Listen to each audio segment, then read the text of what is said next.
पुणेकरांना 25 जुलैला मुंबईतल्या 26 जुलैची आठवण झाली। पावसाने हाहाकार माजवला होता। संपूर्ण शहर विस्कळीत झालं होतं। प्रत्येकाची स्वतःसह कुटुंबाला वाचवण्याची धडपड सुरू होती। प्रशासनाकडून नागरिकांना संपर्क करून सुरक्षित स्थळी नेण्याचं काम सुरू होतं। नेहा पंचमीयाही पुरात अडकलेल्या होत्या। त्यांना वाचवणंही शक्य होतं, पण त्यांनी एक अट घातली। काय होती ती अट आणि पुढे काय झालं पाहूयात या रिपोर्टमधून।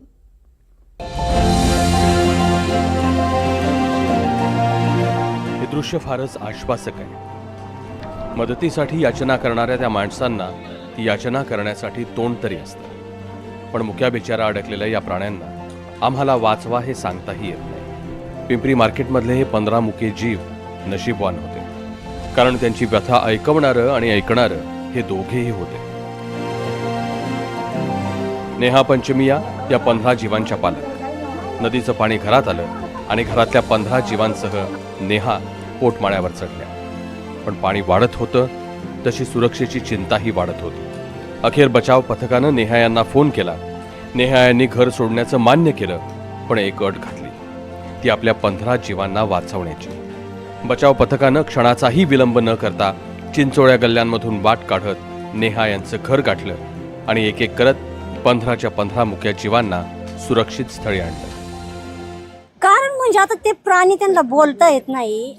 मी गेले पाठीमागे त्यांचं काय, ते कसे बाहेर निघणार? दार लावलं तर कोण राहणार? बाहेर सोडलं तर इथं नदी जवळ असल्यामुळं ते काय 10-15 किलो वजन त्यांचं, त्यांनी जरी प्रयत्न केला तिकडे निघायचं तरी ते इकडे नदी जवळ असल्यामुळे इकडे वाहून जाण्याची शक्यता आहे। त्याच्यामुळं मग मी म्हटलं नाही, त्यांना बाहेर काढणं गरजेचंच आहे ना। मी माणूस आहे, मी काय फटकशेरी जाईन, एकटी आहे मी, पण त्यांना एवढं कोण काढणार? 13-14 कुत्र्यांना कोण काढणार पाठीमागे?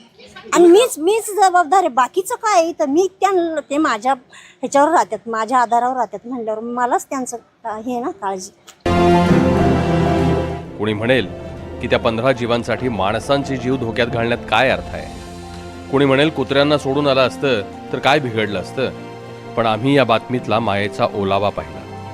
15 जीवांना वाचवण्याची मागणी करणारे आणि त्या 15 जीवांना वाचवण्यासाठी स्वतःच्या जीवाची बाजी लावणारे अलीकडे अशी माणसं दुर्मिळच झाली आहेत। Bureau report, NDTV Marathi.